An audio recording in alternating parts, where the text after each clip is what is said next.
안녕하세요. 사연 읽어주는 남녀입니다.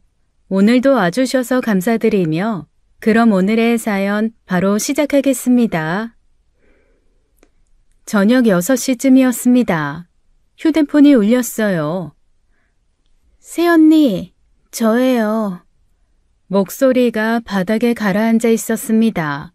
숨소리까지 무거웠어요. 새언니, 오늘 저녁 저희 집으로 와주실 수 있으세요? 고민이 있는데 혼자 있기가 너무 답답해서요. 무슨 일 있으세요? 괜찮으세요, 아가씨? 그냥 새언니 얼굴 보고 싶어요. 오늘 민수 씨는 집에 안 들어온대요.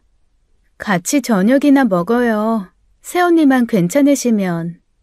마침 남편도 회사 야간 당직이라 했습니다. 혼자 있을 예정이었어요. 아가씨 목소리에 묻어나는 그늘이 마음에 걸렸죠. 알겠어요. 지금 갈게요. 아가씨 집에 도착했을 때 현관문이 바로 열렸습니다. 기다리고 있었던 모양이었어요. 거실에만 불이 켜져 있었죠. 아가씨는 소파에 웅크린 채 앉아 있었습니다. 얼굴이 창백했어요. 눈가가 부어 있었죠. 새언니, 와주셔서 고마워요. 뭐 드시고 싶은 거 있으세요? 보쌈이나 시킬까요? 오랜만에요. 네, 그거 시킬게요. 배달이 왔습니다. 김치와 보쌈이 식탁에 놓였어요. 아가씨가 갑자기 일어났죠. 새언니, 오늘은 술 좀 마셔요. 괜찮으시죠?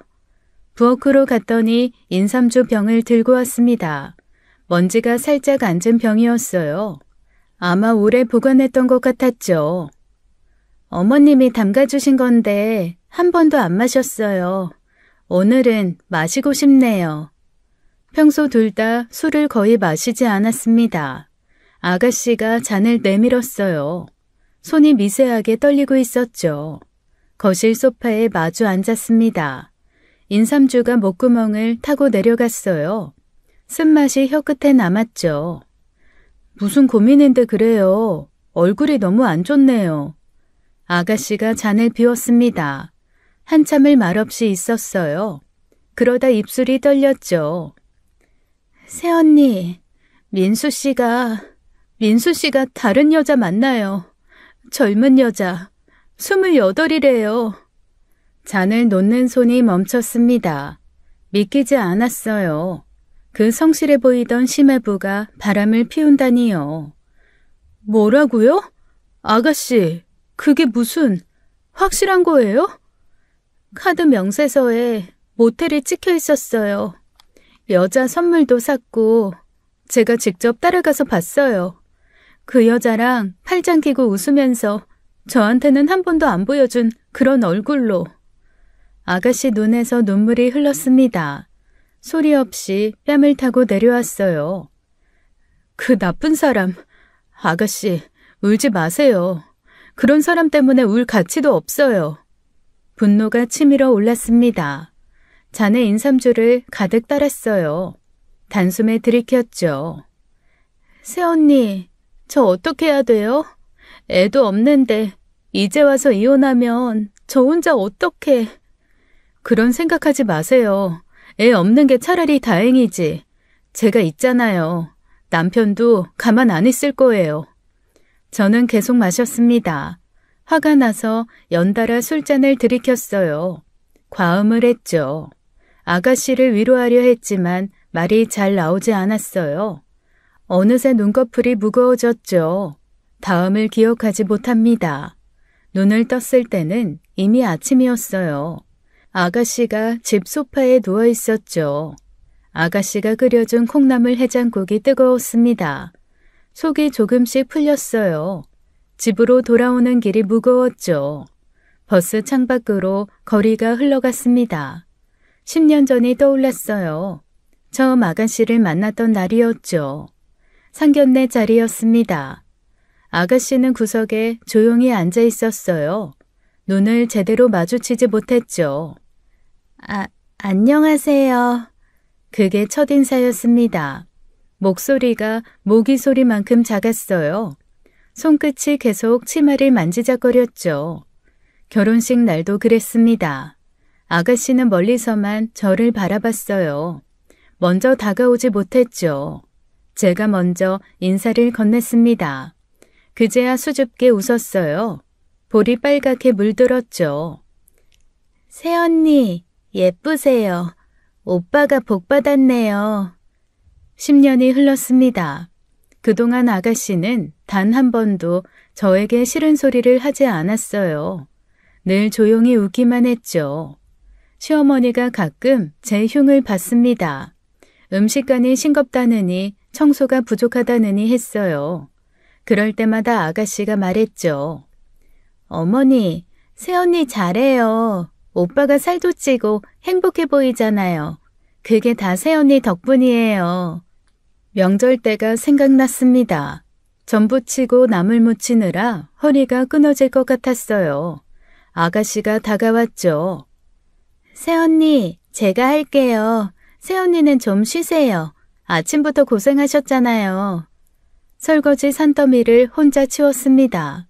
손이 빨갛게 부르텄어요. 그래도 불평 한마디 없었죠. 제가 독감으로 알아누웠을 때였습니다. 초인종이 울렸어요. 문 앞에 반찬통들이 놓여 있었죠. 문자가 왔습니다. 새언니, 반찬 좀 했어요. 몸조리 잘하세요. 아가씨였어요. 갈비찜이 들어있었습니다. 나물 반찬도 여러 가지였어요. 정성이 가득했죠. 그런 아가씨였습니다. 착하고 순한 사람이었어요. 남의 아픔을 먼저 돌보는 사람이었죠. 어제 그 모습이 계속 떠올랐습니다. 눈물로 얼룩진 얼굴이었어요. 떨리는 손으로 잔을 들고 있던 모습이었죠. 저한테는 한 번도 안 보여준 그런 얼굴로. 그 말이 가슴에 박혔습니다. 아가씨가 얼마나 아팠을까요? 심해부가 다른 여자에게 보여준 그 행복한 얼굴이 칼이 되었겠죠. 그렇게 착한 사람이 왜 그런 일을 당해야 하는지 세상이 원망스러웠습니다. 아가씨의 슬픔이 제 가슴을 짓눌렀어요. 집에 도착했습니다. 남편이 안방에서 나왔어요. 야간 당직에 지친 얼굴이었죠. 여보, 어제 아가씨한테 들은 얘기가 있어. 매부가 바람을 피운대. 남편 얼굴이 굳어졌습니다. 잠이 확 달아난 듯 했어요. 매제가 바람을? 그 양반이 무슨... 정희가 직접 그래? 응, 어제 울면서 얘기하더라. 28살 젊은 여자래. 남편이 휴대폰을 꺼내 심해부에게 전화를 했습니다. 손가락이 거칠게 번호를 눌렀어요. 이마에 핏줄이 섰죠. 이 새끼가 전화를 안 받네. 전화 좀 받아, 이 새끼야. 신호음만 길게 이어졌습니다. 남편이 다시 걸었어요. 3번, 4번 계속 불통이었죠. 미친놈, 어떻게 정희한테 그럴 수가 있어. 내가 직접 찾아가서. 일단 아가씨한테 전화해 볼게. 새언니, 잘 들어가셨어요? 목소리가 텅 비어 있었습니다. 아가씨, 매부는 들어왔어요? 아니요, 아직 안 들어왔어요. 전화도 안 받고요. 너무 상심하지 마세요. 혹시 이혼 생각하세요? 한참 침묵이 흘렀습니다. 숨소리만 들렸어요. 어떻게 해요? 새언니. 씁쓸한 울음소리가 들렸습니다. 가슴이 먹먹했어요. 아가씨, 힘내세요. 제가 있잖아요. 3일이 지났습니다. 아가씨에게서 전화가 왔어요. 새언니, 아직도 안 들어와요. 연락도 안 돼요. 이러다 정말로. 목소리가 떨렸습니다.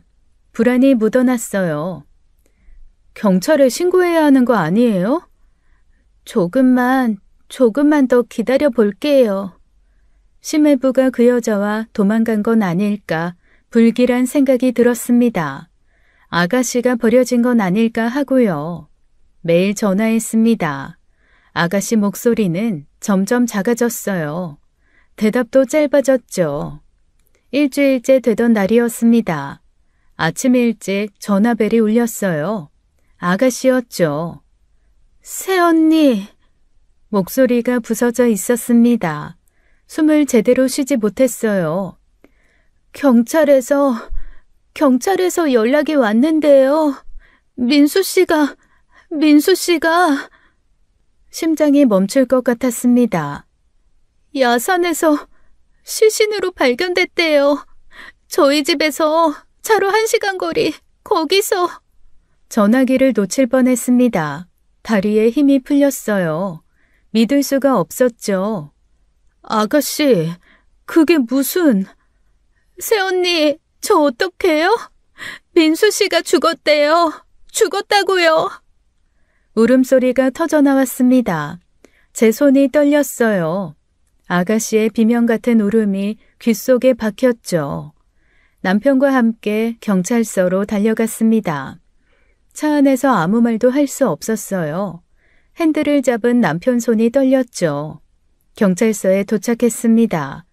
아가씨가 입구에서 경찰과 얘기하고 있었어요.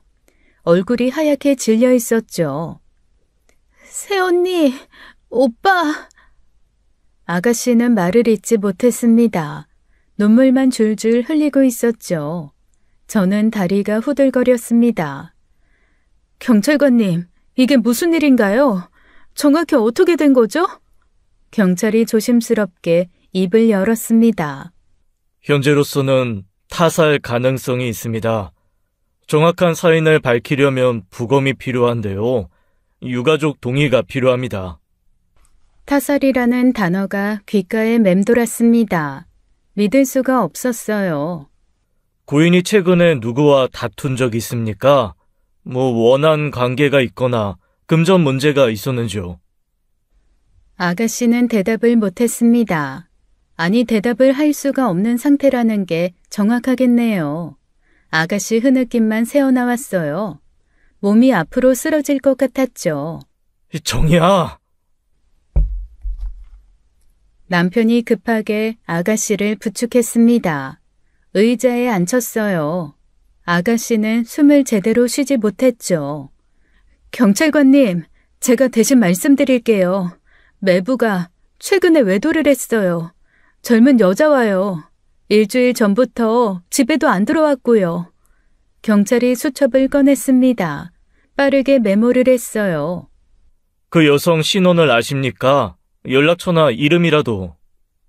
아가씨가 알고 있을 텐데 지금은 상태가... 그때였습니다. 경찰서 문이 벌컥 열렸어요. 심해부 부모님이 들어왔죠. 우리 아들, 우리 민수 어딨어요? 무슨 일이야 이게? 경찰이 다가갔습니다. 조심스럽게 설명을 시작했어요. 어머니, 침착하셔야 합니다. 아드님이 야산에서 발견되었는데, 뭐라고? 야산? 그게 무슨 소리야? 현재 타살 추정입니다. 정확한 사인 규명을 위해. 심해부 어머니 몸이 휘청거렸습니다. 그대로 바닥으로 쓰러졌어요. 의식을 잃었죠. 여보, 정신 차려. 누가 119 좀. 경찰서가 발칵 뒤집혔습니다. 구급대원들이 달려왔어요. 심해부 어머니를 응급처치했죠. 한참 후 심해부 어머니가 깨어났습니다. 흐릿한 눈으로 주변을 둘러봤어요. 민수, 우리 민수가 정말 죽었다고?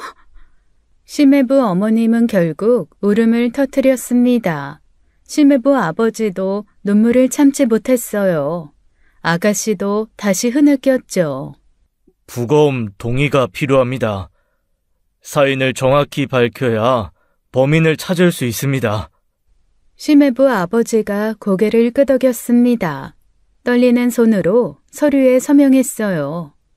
누가 우리 아들을 이렇게 꼭 잡아주세요. 제발. 아가씨도 펜을 들었습니다. 눈물이 서류 위에 떨어졌어요. 서명이 삐뚤어졌죠. 경찰서 안이 울음소리로 가득했습니다. 저는 숨이 막힐 것 같았어요. 이게 현실인지 꿈인지 분간이 안 갔죠. 시부모님께 전화를 드렸습니다. 소식을 듣고 바로 오셨어요. 시어머니 얼굴이 사색이 되어 있었죠. 아이고, 정희야, 이게 무슨 일이니? 시아버지도 말을 잇지 못하셨습니다. 한숨만 깊게 내쉬셨어요. 아가씨는 혼이 나간 사람 같았습니다. 눈동자에 초점이 없었어요. 정희 혼자 있으면 안 되겠다. 당분간 우리 집에 있자. 아가씨가 힘없이 고개를 끄덕였습니다. 눈물만 뚝뚝 떨어뜨렸어요.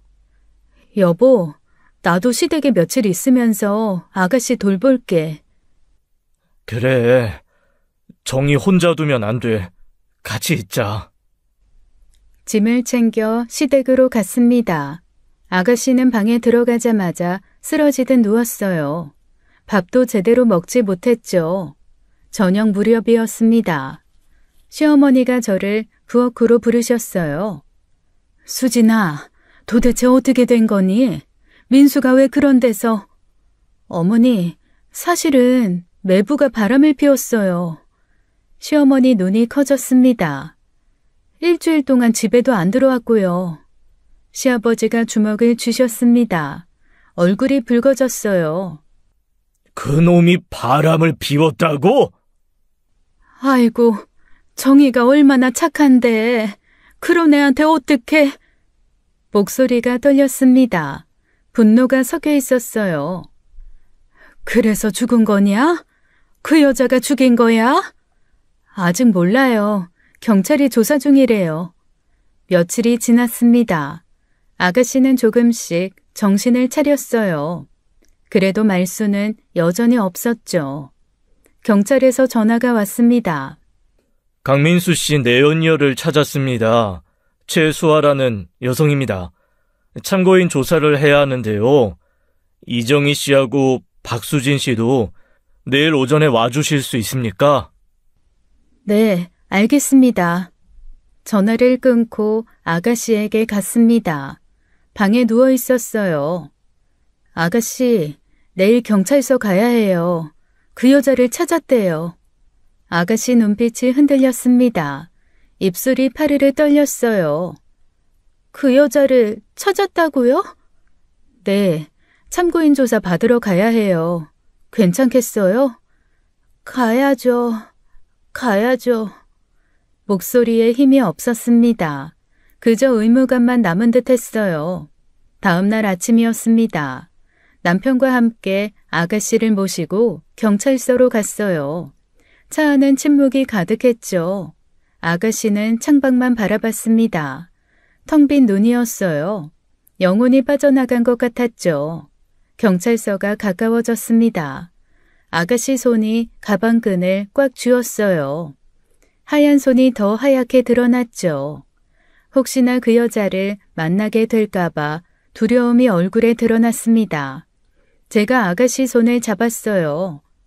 아가씨, 제가 옆에 있을게요. 걱정 마세요. 아가씨가 고개를 끄덕였습니다. 하지만 손은 계속 떨렸어요. 차가운 땀이 배어 있었죠. 경찰서 조사실이었습니다. 형광등 불빛이 차갑게 내려앉았어요. 아가씨가 제 옆에 앉았죠. 경찰이 서류를 펼쳤습니다. 부검 결과서였어요. 부검 결과를 말씀드리겠습니다. 사망 추정 시간은 일주일 전 밤 12시에서 새벽 1시 사이입니다. 종이를 넘기는 소리가 들렸습니다. 아가씨 숨소리가 거칠어졌어요. 사인은 과다출혈입니다. 목이 졸린 흔적이 있었고요. 아가씨 손이 떨렸습니다. 제 손을 꽉 잡았어요. 그런데 특이한 점이 있습니다. 목을 졸렸는데도 바로 사망하지 않았던 것 같습니다. 그래서 범인이... 잠시 말을 멈췄습니다. 신중한 표정이었어요. 흉기를 사용했습니다. 복부에 자상이 있습니다. 치명상이었죠. 눈을 질끈 감았습니다. 아가씨가 작은 신음을 냈어요. 너무 끔찍했죠. 경찰관님, 그 여자는요? 상간녀 조사는 어떻게 됐나요? 최수아 씨 말씀이신가요? 조사를 했고 귀가했습니다. 최수아 씨는 알리바이가 확인됐습니다. 사망 추정 시간에 다른 남성과 모텔에 있었습니다. 아가씨가 고개를 들었습니다. 믿을 수 없다는 표정이었어요. 다른 남자요? 네, 그날 밤 해당 시간에 다른 남성과 함께 있었다는 게 확인됐습니다. 또 다른 남자가 있었다니요. 심해부는 그런 여자에게 노란한 거였어요. 비참했죠. 이정희 씨도 확인할 게 있습니다. 그날 밤 어디 계셨는지요? 지금 아가씨를 의심하세요? 저희가 주변인을 모두 확인해야 하니까요. 저희 일이라서 양해 부탁드립니다. 아가씨가 숨을 들이켰습니다. 잠시 침묵이 흘렀어요. 저는 새언니랑 있었어요. 집에서 술 마시고 있었어요. 경찰이 저를 봤습니다. 맞습니까? 네, 맞아요. 그날 저녁 아가씨 집에 갔어요. 그 시간에 같이 저녁 먹고 술 마셨어요. 경찰이 고개를 끄덕였습니다. 메모를 했어요. 알겠습니다. 알리바이 확인됐네요. 수고하셨습니다. 남편이 옆에서 지켜보고 있었습니다. 표정이 어두웠어요. 매제가 그렇게 죽었다는 게 믿기지 않는 듯 했죠. 유가족 분들께서는 힘드시겠지만 계속 수사하겠습니다. 범인을 꼭 찾을 겁니다. 조사실을 나왔습니다. 아가씨가 비틀거렸어요. 남편이 부축했죠. 그 여자가 다른 남자도 만났다니. 목소리가 떨렸습니다. 배신감과 슬픔이 뒤섞였어요. 복도를 걸어 나왔습니다. 햇빛이 눈부셨어요. 하지만 마음은 어두웠죠. 심해부가 그렇게 처참하게 죽었다니 상상만 해도 소름이 돋았습니다. 아가씨는 차에 타자마자 울기 시작했습니다. 소리 없이 눈물만 흘렸어요. 창밖을 보며 혼자 삼켰죠. 남편이 운전을 시작했습니다. 무거운 침묵이 차 안을 채웠어요. 누구도 입을 열지 못했죠. 일주일이 지났습니다. 경찰에서 전화가 왔어요. 강민수 씨 핸드폰 포렌식 결과가 나왔습니다. 중요한 내용이 있으니 오셔야 할 것 같습니다. 다시 경찰서로 향했습니다. 아가씨는 여전히 초췌했어요. 눈밑이 검게 그늘져 있었죠. 조사실에 들어갔습니다. 경찰이 노트북을 열었어요. 고인의 휴대폰에서 중요한 내용들이 발견됐습니다. 강민수 씨 내연 여인 최수아 씨와 주고받은 메시지들인데요. 화면을 돌려 보여줬습니다. 카톡 대화 내용이었어요. 최수아 씨가 임신했다고 합니다. 고인에게 이혼하고 자기와 재혼하라고 요구했더군요. 아가씨 얼굴이 더 하얗게 질렸습니다. 손이 미세하게 떨렸어요. 고인이 거절하자 보시는 것처럼 협박이 시작됐습니다. 아내에게 다 말하겠다, 회사에 알리겠다. 결국 2억 정도 뜯어냈습니다. 그럼 그 여자가 범인 아닌가요? 돈도 뜯고 협박도 하고. 경찰이 고개를 저었습니다. 그건 아닙니다. 알리바이가 확실합니다. 사망 추정 시간에 다른 남성과 모텔에 있었어요. 그 남자가 거짓말하는 거 아니에요? 둘이 짜고 거짓 알리바이 만드는 거 아니냐고요. 제 목소리가 높아졌습니다. 분노가 치밀었어요. 그 부분도 확인했습니다. 모텔 CCTV 영상을 다 확인했는데 두 사람이 그 시간에 확실히 함께 있었습니다. 입실부터 퇴실까지요. 그럼 도대체 누가 심해부를 죽인 건지 답답했습니다. 그러면 지금 이 이야기는 왜 하세요? 그게 더 중요한 게 있습니다. 다른 화면을 열었습니다. 문자 메시지였어요. 고인이 사망한 날 최수아 씨 오빠인 최진우 씨와 만나기로 약속한 문자가 있습니다. 그날 밤 11시 약속한 장소에서 보자는 내용입니다. 그 장소가 바로 고인의 시신이 발견된 야산이고요. 그럼 그 상간녀 오빠가 현재 최진호 씨를 유력한 용의자로 보고 조사 중입니다. 동생 문제로 만나서 다툰 것으로 추정됩니다. 아가씨가 입을 열었습니다. 목소리가 갈라졌어요. 그 사람이 민수 씨를 죽인 건가요? 아직 확정은 아닙니다만, 하지만 가능성이 높습니다. 최진호 씨는 전과도 있거든요. 폭행 전과만 2번. 충격적인 내용들이 계속 나왔습니다. 심해부가 그런 위험한 사람을 만났다니요. 혼자서 그 늦은 시간에 인적도 없을 그곳에서요. 그 사람은 뭐라고 하는데요? 부인하고 있습니다. 그날 집에서 혼자 술 마셨다고 주장하는데 알리바이가 없어요. 아가씨가 천천히 일어났습니다. 다리가 후들거렸어요. 그 사람 꼭 잡아주세요. 민수 씨가 나쁜 짓을 했지만 그렇게 잔인하게 죽을 사람은 아니었어요. 신우의 눈물이 뺨을 타고 흘렀습니다. 남편이 아가씨를 부축했어요. 경찰서를 나왔습니다. 하늘이 흐렸어요. 비가 올 것 같았죠. 머릿속이 뒤죽박죽이었어요. 도대체 누가 심해부를 죽인 걸까요? 새언니, 민수 씨는 자기가 지은 죄 때문에 벌 받은 거예요.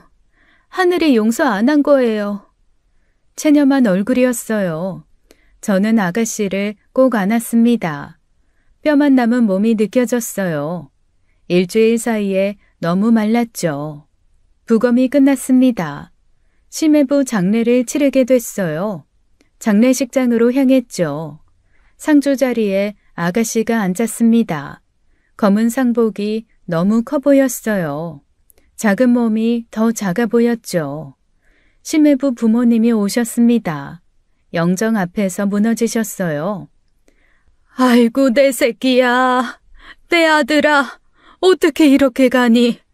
나도 데리고 가라. 나도 데리고 가. 통곡 소리가 장례식장을 가득 채웠습니다.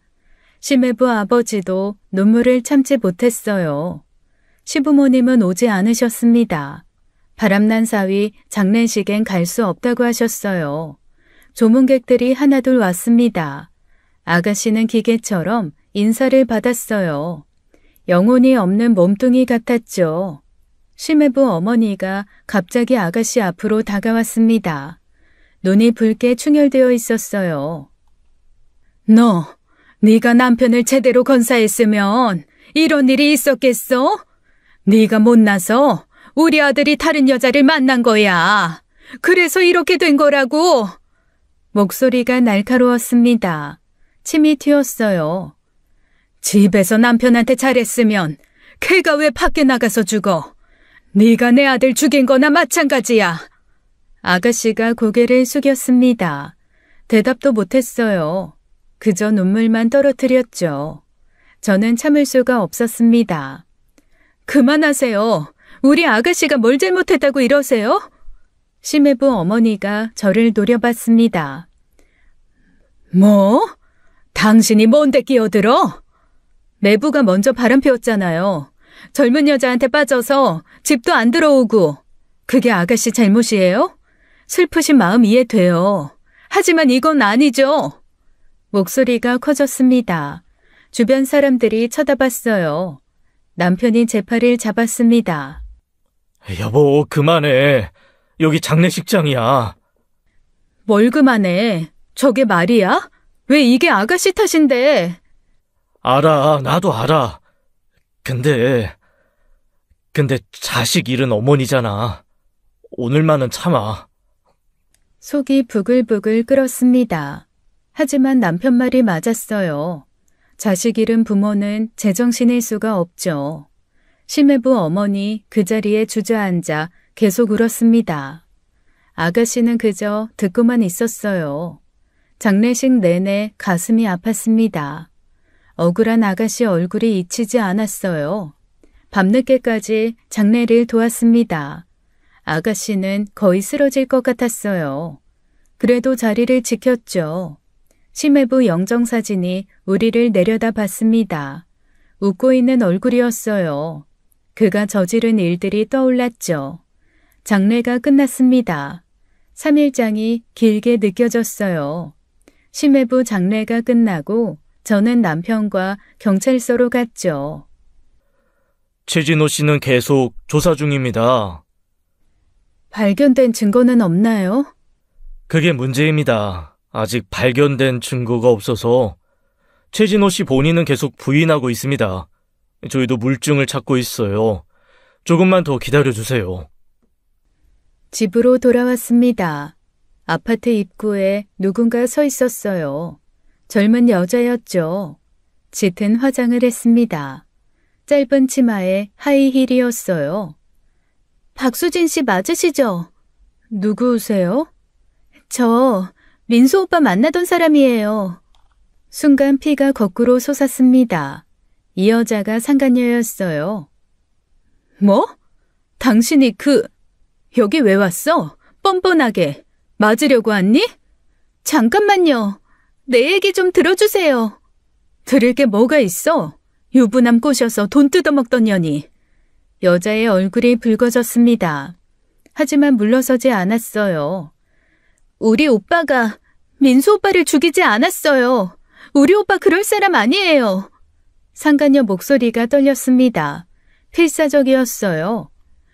우리 오빠 알아요? 개미 한 마리도 못 죽이는 소심한 인간이에요. 밤에 혼자 편의점도 못 가는 겁쟁이라고요. 그래서 뭐, 그게 무슨 증거야? 그런 오빠가 한밤중에 산에 갈 용기가 있겠어요? 민수 오빠가 불러도 무서워서 못 갔을 거예요. 남편이 앞으로 나섰습니다. 그럼 누가 죽였다는 거야? 당신이야? 여자가 잠시 주춤했습니다. 그리고 조심스럽게 말했어요. 민수 오빠, 주식 작전하는 사람들이랑 어울렸어요. 불법적인 일도 많이 했고요. 뭐? 큰돈을 숨겨놓고 있었어요. 몇 억씩. 그 사람들한테 문제 생긴 거 아닐까요? 돈 때문에. 믿을 수 없는 얘기였습니다. 심해부가 그런 일을 했다니요. 저 민수 오빠 아이 임신한 것도 사실이에요. 저도 민수 오빠 죽이고 싶을 만큼 미워했지만 죽이고 싶다고 생각해서 다 실행에 옮기는 건 아니잖아요. 그런 얘기는 경찰한테 가서 해. 왜 날 찾아와서 그러는데? 경찰은 우리 오빠만 의심해요. 다른 가능성은 보지도 않고요. 화가 치밀어 올랐습니다. 꺼져. 다시는 여기 얼씬도 하지 마. 너 또 내 눈에 띄면 그날이 네 제삿날이야. 여자가 한 발짝 물러섰습니다. 제발 믿어주세요. 우리 오빠 아니에요. 정말로. 꺼지라고. 여자는 결국 돌아섰습니다. 뒷모습이 초라했어요. 하이힐 소리가 멀어져 갔죠. 주식 작전 세력? 저 여자 말이 사실인가? 몰라. 근데 저 여자 말을 어떻게 믿어? 집으로 들어왔습니다. 하지만 여자의 말이 계속 맴돌았어요. 심해부에게 또 다른 비밀이 있었던 걸까요? 다음 날 경찰서에 전화했습니다. 어제 그 여자가 한 말을 전했어요. 매부가 주식 작전 세력과 연관됐다는데요. 그쪽도 조사해야 하는 거 아니에요? 아, 그 내용은 최수아 씨가 이미 진술했습니다. 저희도 조사 중이에요. 아, 네. 전화를 끊고 아가씨 집으로 갔습니다. 초인종을 눌렀어요. 아가씨가 문을 열었죠. 새언니, 어서 오세요. 거실에 앉았습니다. 차를 내오더군요. 아가씨, 매부가 주식 작전 세력이랑 연관됐다는 얘기 들었어요? 아가씨가 찻잔을 내려놓았습니다. 표정이 담담했어요. 네, 유산 정리하면서 알게 됐어요. 통장에 돈이 꽤 있더라고요. 얼마나요? 50억 정도. 숨겨둔 통장들이 여러 개 나왔어요. 50억이요? 놀라운 금액이었습니다. 심해부가 그런 돈을 숨겨뒀다니요. 죽으면서 이렇게 큰 선물을 남기고 갈 줄은 몰랐네요. 아가씨는 씁쓸하게 웃었습니다. 그런데 그 웃음이 이상했어요. 슬픔도 분노도 아닌 다른 무언가였죠. 그 돈으로 뭐 하실 거예요? 시내에 카페 차리려고요. 큰 걸로 3층짜리 건물 받았어요. 목소리가 너무 평온했습니다. 남편이 죽은 지 얼마 안 됐는데요. 아가씨, 괜찮아요? 언제 카페 자리를 알아봤어요? 틈틈이요. 언니, 저 네일샵 접으려고요. 이제 새 출발해야죠. 그때 아가씨 손이 눈에 들어왔습니다. 손톱이 바짝 잘려 있었어요. 아가씨는 항상 손톱을 길게 길렀습니다. 네일 아트를 예쁘게 해두었죠. 직업이 네일 아티스트니까요. 아가씨, 손톱 왜 다 잘랐어요? 아가씨가 자기 손을 내려다봤습니다. 아, 이제 네일 일 안 할 거라서요. 필요 없잖아요. 그래도 너무 짧게 자르셨네요. 편해요, 이게. 대답이 짧았습니다. 시선을 피했어요. 뭔가 이상했습니다. 아가씨의 변화가 너무 급작스러웠어요. 슬픔에 잠겨 있다가 갑자기 사업 계획이라니요. 아가씨, 괜찮으세요?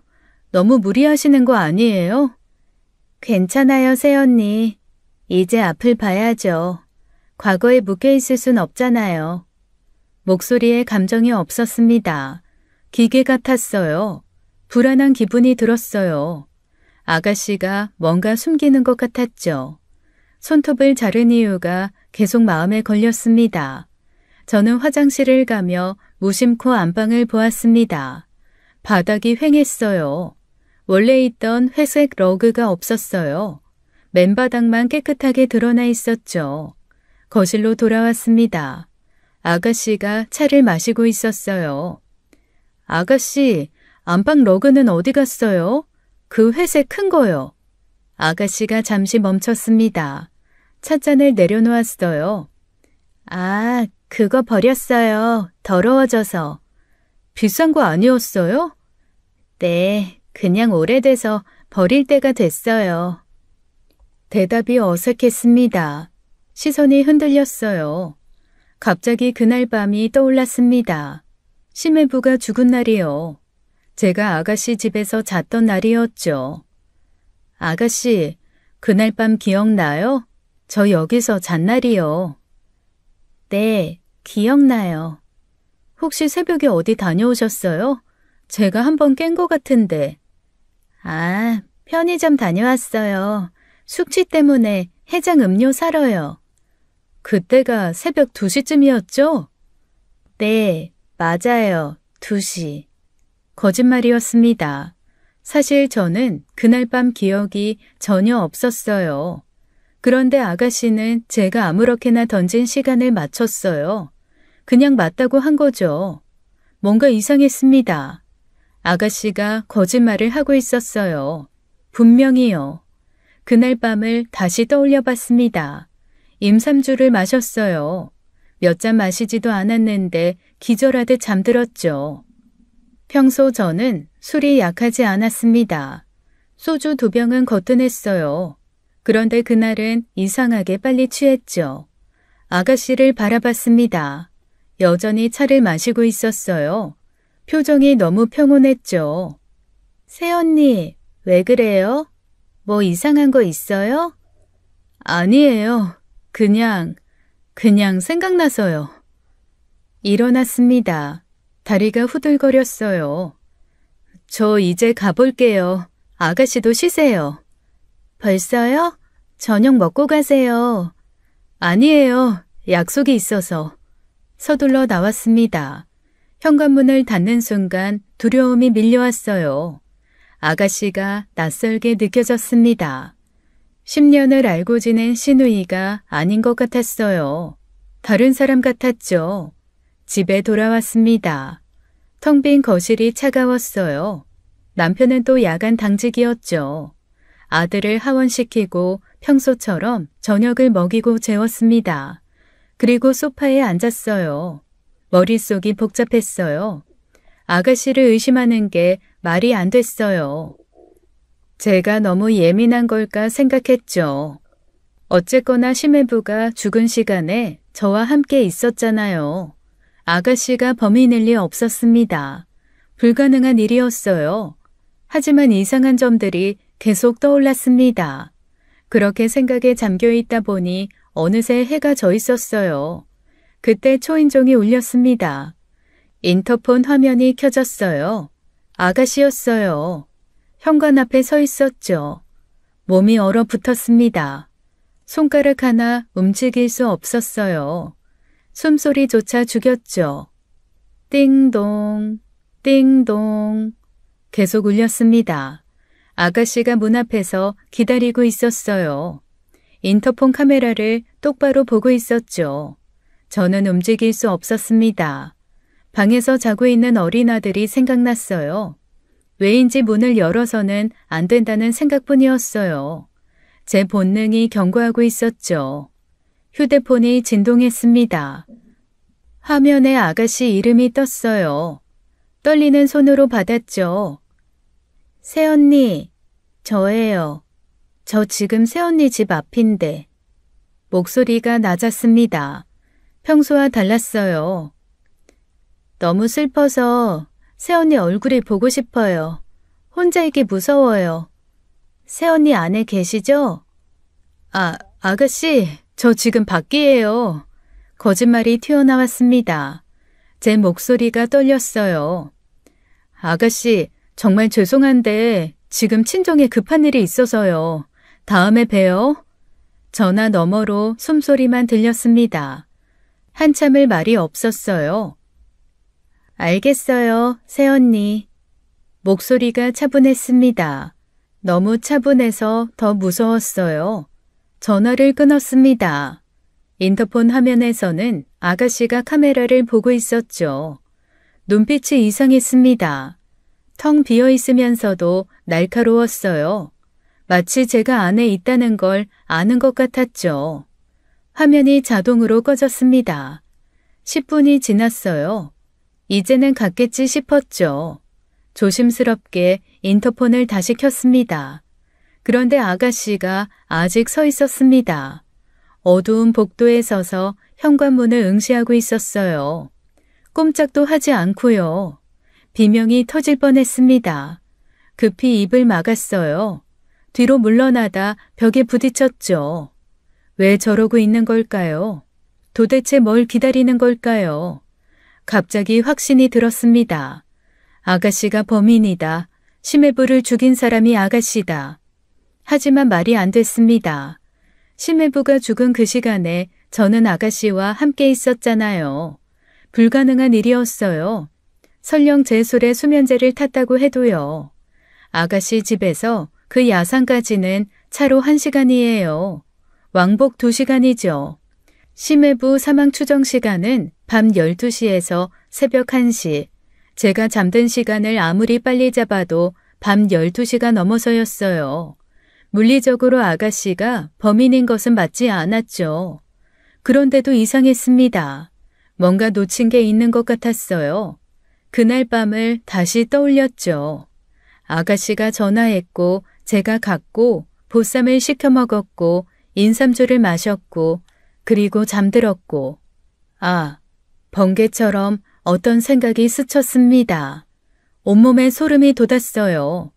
제 생각에 제가 놀라서 비명이 올라왔습니다. 손으로 입을 틀어막았어요. 그래도 신음이 새어나왔죠. 심해부는 처음부터 야산에 간 것이 아니었어요. 야산에서 죽은 게 아닌 겁니다. 처음부터 집에 있었던 거예요. 제가 갔을 때도요. 안방에 있었을 겁니다. 아가씨가 미리 수면제를 먹였겠죠. 깊이 잠들어 있었을 거예요. 아가씨가 저를 부른 진짜 이유, 알리바이를 만들기 위해서였어요. 저라는 증인이 필요했던 거죠. 제가 마신 인삼주에도 수면제를 탔을 겁니다. 제가 빨리 잠들도록요. 그래서 그렇게 금방 정신을 잃었던 거예요. 제가 잠든 사이 아가씨는 안방으로 들어갔겠죠. 잠든 심해부의 목을 졸랐을 거예요. 그리고 심해부를 죽인 겁니다. 러그에 피가 묻었을 겁니다. 그래서 버린 거예요. 증거를 없애려고요. 새벽이 되어서야 시신을 옮겼겠죠. 차 트렁크에 싣고요. 야산으로 가서 버렸을 거예요. 심해부 휴대폰으로 문자를 보낸 것도 아가씨였어요. 상간녀 오빠에게요. 용의자를 만들기 위해서였죠. 완벽한 계획이었습니다. 치밀하고 냉정했어요. 온몸이 떨렸습니다. 이가 딱딱 부딪혔어요. 저는 뜬 눈으로 밤을 새웠습니다. 시계만 봤어요. 아침이 오기를 기다렸죠. 현관문이 열렸습니다. 남편이었어요. 당직을 마치고 돌아온 거죠. 안 잤어? 얼굴이 왜 그래? 여보, 아가씨가 범인이야. 남편이 놀란 표정을 지었습니다. 무슨 소리야? 어젯밤에 아가씨가 여기 왔어. 문 밖에 한참 서 있었어. 내가 안에 있는 거 아는 것처럼. 떨리는 목소리로 모든 걸 설명했습니다. 제가 추리한 내용을 다 말했어요. 그게 말이 돼? 정의가? 생각해봐. 러그가 없어졌어. 손톱도 다 잘랐고 새벽 2시 거짓말도 했어. 정의 그럴 사람 아니야. 벌레 하나 못 죽이는 애야. 그런 애가 사람을 의심도 적당히 해. 아가씨가 눈치챘어. 내가 뭔가 알아챈 걸 알고 찾아온 거야. 그 눈빛 못 봤잖아, 당신은. 남편이 고개를 저었습니다. 믿을 수 없다는 표정이었어요. 당신이 너무 충격받아서 그래. 근데 상상이 너무 심해진 거야. 상상이 아니야. 아가씨가 매부를 죽였어. 정의가 어떻게 혼자서 성인 남자를 죽여? 말 같지도 않은 소리 그만해. 수면제를 먹였다니까? 잠든 사람을 죽이는 건 어렵지 않아. 남편은 한숨을 쉬었습니다. 절 안쓰럽게 봤어요. 일단 좀 자. 너무 피곤해서 그런 거야. 수면제라면 부검할 때 성분이 나왔겠지. 안 피곤해. 내 말이 맞아. 수면제가 아니면 다른 거겠지. 그 뭐야? 데이트 약 같은 거. 그건 검사해도 성분이 안 나온다고 뉴스에서도 봤어. 하지만 남편은 저를 믿지 않았습니다. 동생을 너무 잘한다고 생각했죠. 소심하고 착한 정의가 그럴 리 없다고요. 절망적이었습니다. 혼자만 아는 진실이 무거웠어요. 창밖이 밝아왔습니다. 하지만 제 마음은 어두웠죠. 아가씨의 그 눈빛이 계속 떠올랐어요. 저는 경찰서로 갔습니다. 접수대 앞에서 망설였어요. 그래도 말해야 했죠. 무슨 일로 오셨습니까? 심해부 사건 제보할 게 있어요. 조사실로 안내됐습니다. 담당 형사가 앉았어요. 사실은 신우이가 의심스러워서요. 경찰 눈이 커졌습니다. 믿기 힘들다는 표정이었어요. 신우이 분은 알리바이가 확인됐는데요. 제가 알리바이예요. 하지만 그게 조작된 거라면요? 천천히 설명했습니다. 제가 추리한 내용을 차근차근 말했어요. 그날 제가 너무 빨리 잠들었어요. 수면제를 탄 것 같아요. 그리고 안방 러그가 사라졌어요. 그 러그에 매부 피가 묻었을 거예요. 안방에서 죽였으니까요. 그래서 버린 거죠. 러그를 버렸다고요? 네, 원래 있던 회색 러그가 없어졌어요. 더러워서 버렸다고 하는데 경찰이 고개를 끄덕였습니다. 일단 알겠습니다. 확인해 보겠습니다. 쓰레기 처리장 조사해 볼게요. 정말요? 네, 혈흔이 있다면 증거가 되겠네요. 그런데 너무 기대는 마세요. 집에 돌아왔습니다. 남편에게 말했어요. 경찰에 신고했어. 남편 얼굴이 굳었습니다. 뭐? 아, 왜 그런 쓸데없는 짓을? 쓸데없는 게 아니야. 내 추리가 맞을 수도 있어. 너 어떻게 정의를 의심하니? 걔가 너한테 얼마나 잘했는데. 걘 아니야. 나도 틀리길 바래. 정말로. 하지만 확인은 해야 하잖아. 죽은 매부 통장에 50억이 있었대. 당신 그건 알았어? 몰랐잖아. 남편이 화를 냈습니다. 이해할 수 없다는 표정이었어요. 난 당분간 준호 데리고 친정에 갈게. 뭐? 아가씨가 무서워. 혹시 모르잖아. 짐을 쌌습니다. 아들 손을 잡고 친정으로 갔어요. 일주일이 지났습니다. 친정에서 불안하게 지냈어요. 전화벨이 울렸죠. 박수진 씨, 중요한 소식이 있습니다. 심장이 쿵쿵 뛰었습니다. 쓰레기 처리장에서 러그를 찾았습니다. 진짜요? 네, 그리고 혈흔 검사를 했는데 고인의 혈액과 일치합니다. 온몸에 소름이 돋았습니다. 제 추리가 맞았어요. 제보가 정확했습니다. 신우이분 긴급 수배했는데 네? 이 집을 비웠더군요. 어디로 갔는지 행방이 묘연합니다. 무서웠습니다. 아가씨가 도망친 거예요. 혹시 연락이 오면 즉시 신고해주세요. 그리고 조심하시고요. 네, 알겠습니다. 전화를 끊었습니다. 손이 떨렸어요. 아가씨가 정말 범인이었어요. 심해부를 죽인 사람이 아가씨였어요. 그리고 지금 사라졌어요. 어디로 간 걸까요? 왜 도망친 걸까요? 저를 찾아올까요? 저는 무서웠습니다. 전화가 또 울렸습니다. 남편이었어요. 경찰한테 연락받았어. 정혜가 정말... 남편 목소리가 떨렸습니다. 울먹이고 있었어요. 내 동생이 어떻게 그런 일을... 믿을 수가 없어. 여보. 조심해. 정의가 어디 있는지 모르니까 준호도 잘 지켜. 내가 지금 갈게. 전화를 끊었습니다. 서둘러 준비했어요. 유치원에 아들을 데리러 가야 했죠. 친정집을 나섰습니다.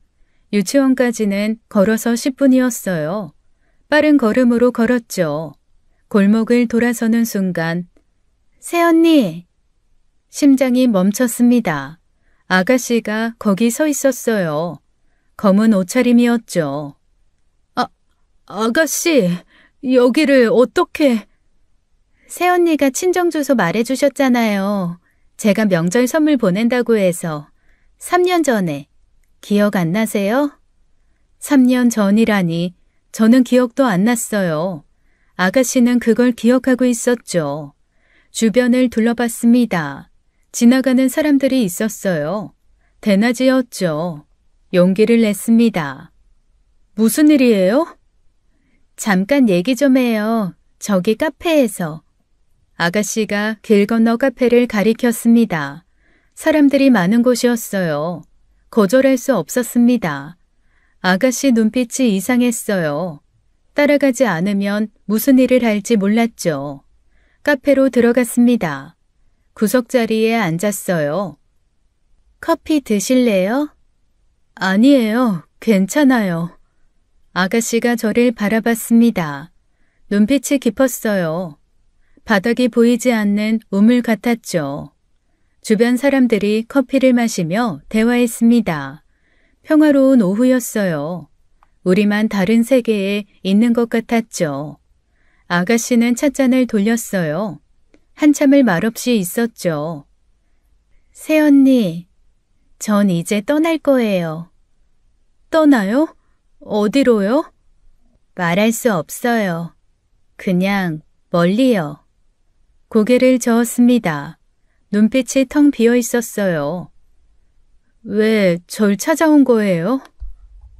고맙다는 말 하고 싶었어요. 떠나기 전에. 아가씨가 천천히 숨을 들이켰습니다. 떨리는 손으로 찻잔을 내려놓았어요. 새언니, 전 아이를 못 가지는 게 아니었어요. 네? 4번 임신했었어요. 하지만 한 번도 낳지 못했죠. 민수 씨가 때렸거든요.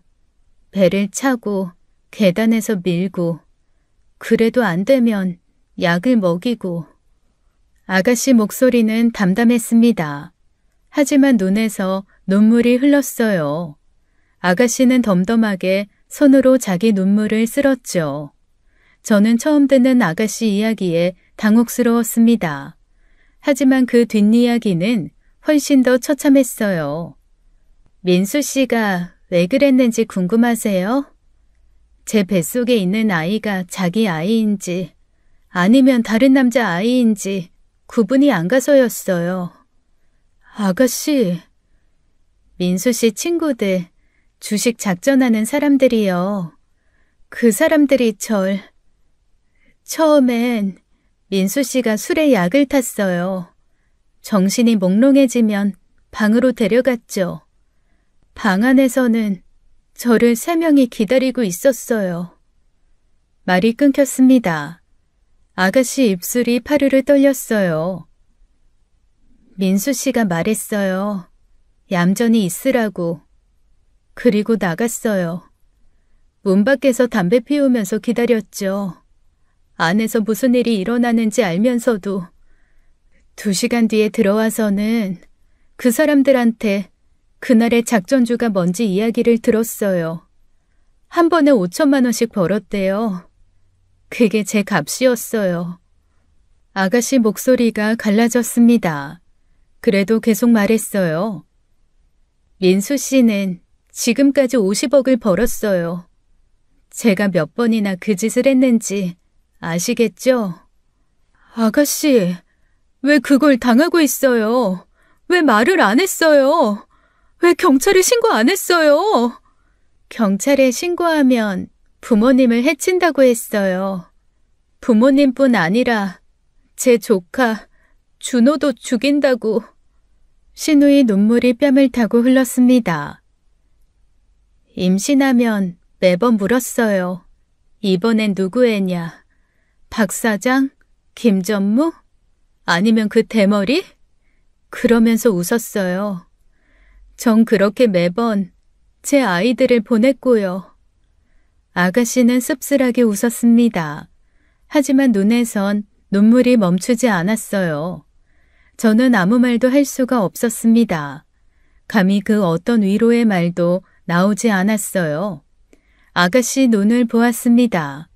거짓말이 아니었어요. 저는 너무나 끔찍했습니다. 어느새 제 눈에서도 눈물이 흘러내리고 있었죠. 그날도 그런 날이었어요. 또 그놈들이 오기로 약속한 날이었죠. 이번엔 6명이래요. VIP 고객이라면서. 민수 씨가 좋아하더라고요. 아가씨가 저를 똑바로 봤습니다. 그래서 죽였어요. 민수 씨를 제 손으로. 더는 못 견디겠더라고요. 살려고 그랬어요. 언니, 나 살고 싶어서 그랬어요. 숨이 멎을 것 같았습니다. 새언니 알고 있었잖아요. 제가 그런 거. 그쵸? 언니는 똑똑하니까. 아가씨는 웃었습니다. 슬픈 웃음이었어요. 저는 숨조차 쉬기 어려웠어요. 언니 이용한 거 미안해요. 아가씨 손이 찻잔을 꽉 쥐었습니다. 마지막 인사하고 싶었는데 새언니가 계속 피하셔서 이제야 할 수 있네요. 고마웠어요. 정말로. 새언니가 안아주실 때 그때만 제가 사람인 것 같았어요. 아가씨 눈물이 뚝뚝 떨어졌습니다. 찻잔에 떨어져 동그란 파문을 만들었어요. 아가씨는 담담하게 지난 일을 이야기했습니다. 언제나처럼 작은 목소리로요. 하지만 그때 제게는 그 목소리가 절규로 들렸어요. 이 작고 가녀린 여자애 살려달라는 절규로요. 진실이었죠. 아가씨, 어떻게 그런 일을... 저는 오열했습니다. 멈출 수 없었죠. 새언니, 울지 마세요. 괜찮아요. 이제 다 끝났어요. 아가씨가 제 손을 잡았습니다. 오히려 저를 위로했어요. 저는 한참을 울었습니다. 그리고 심호흡을 했어요. 말해야 했죠. 아가씨, 제가 경찰에 신고했어요. 아가씨 표정이 변하지 않았습니다. 러그도 찾았어요. 피가 묻어 있었대요. 경찰이 아가씨를 찾고 있어요. 알아요. 우리나라 경찰이 바보는 아니잖아요. 언젠가는 들킬 거라고 생각했어요. 그런데 상관없어요. 저는 아가씨 손을 꽉 잡았습니다. 절박했어요. 도망가. 제발 아주 멀리 아무도 못 찾는 곳으로 가. 새언니, 절대 잡히지 마. 어디든 가서 새 인생 살아. 매부는 그 인간은 죽어도 싼 놈이었어. 아니, 죽어야 할 놈이 죽은 거야. 아가씨가 그런 일 당한 걸 내가 알았으면 내가 죽였을 거야. 그러니까 도망가. 아가씨가 저를 바라봤습니다. 그리고 갑자기 울음이 터졌어요. 언니. 참아왔던 눈물이 쏟아졌습니다. 어린아이처럼 울었어요. 제 손을 꽉 잡은 채로요. 이 작은 여자가 너무 안타까웠습니다. 얼마나 외로웠을까요? 얼마나 무서웠을까요? 빨리 가. 곧 경찰이 올 거야. 신우이가 고개를 끄덕였습니다. 눈물을 닦았어요. 언니, 고마워요. 정말 고마워요. 떨리는 목소리였습니다. 마지막 인사였어요. 아가씨가 일어났습니다. 가방을 들었어요. 쓸쓸한 뒷모습이었죠. 언니, 행복하세요. 준호도 잘 키우시고. 아가씨가 카페 문을 열었습니다. 방울소리가 울렸어요. 아가씨가 밖으로 나갔죠. 저도 따라 나갔습니다. 거리에 서서 아가씨를 봤어요. 천천히 걸어가고 있었죠. 작은 어깨가 떨렸습니다. 혼자 걸어가는 뒷모습이 너무 작았어요. 세상에 혼자 남은 사람 같았죠. 골목 모퉁이로 사라졌습니다. 더 이상 보이지 않았어요. 저는 골목으로 들어갔습니다. 벽에 기대어 주저앉았어요. 참았던 울음이 터져나왔습니다. 가슴이 미어졌어요. 아가씨가 불쌍했습니다. 심해부가 원망스러웠어요. 세상이 너무 잔인했죠. 한참을 울었습니다. 지나가는 사람들이 이상하게 봤어요. 하지만 멈출 수 없었죠. 아가씨가 무사히 도망가기를, 어디선가 행복하게 살기를 간절히 빌었어요. 2달 뒤 저는 경찰서로 향했습니다. 신고를 하기 위해서요. 일부러 늦게 갔어요. 아가씨가 도망갈 시간을 벌어주고 싶었죠. 가방 속 USB를 만졌어요. 아가씨가 카페를 나가기 전 제게 쥐어준 것이었죠. 그때는 몰랐습니다. 뭔지도 묻지 못했어요. 경찰서에 도착했습니다. 담당 형사를 찾았어요. 형사님, 저희 아가씨가 이걸 남겼어요. 뭐라고요? 이정희 씨 만났습니까? 어디서요? 지금 어디 있습니까? 몰라요. 그냥 아가씨 방에서 찾은 거예요. 저는 경찰에게 USB를 건넸습니다. 그 안에는 동영상 파일들이 있었어요. 이게 뭡니까? 아가씨가 몰래 찍은 거래요. 저는 경찰서에 가기 전 영상을 보았습니다. 끔찍한 장면이었어요. 아가씨가 당하는 모습이었죠. 남자들 얼굴이 선명했습니다. 심해부도 있었어요. 영상은 수십 개였습니다. 날짜도 다 찍혀 있었어요. 아가씨가 증거를 모아둔 거였죠.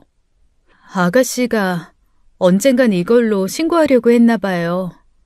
그들은 결국 처벌받았습니다. 긴 형량을 받았어요. 감옥에 갔죠. 아가씨가 남긴 증거 덕분이었습니다. 아가씨는 완전히 사라졌습니다. 경찰도 찾지 못했어요. 흔적도 없었죠. 남편에게 진실을 말했습니다. 아가씨가 겪은 지옥 같은 삶을요. 남편은 한참을 울었어요. 상상조차 할 수 없는 일이었죠. 자기 동생이 그런 고통을 받았다니 며칠 동안 밥도 못 먹었습니다. 그리고 7년이 흘렀습니다. 긴 시간이었어요. 아가씨 소식은 한 번도 없었습니다. 살아있는지 죽었는지도 몰랐어요. 다만 잡혔다는 소식이 없어서 안심했죠. 시부모님도 진실을 아셨습니다. 말은 안 하셨지만 늘 슬퍼하셨어요. 딸을 가슴에 묻고 사셨죠.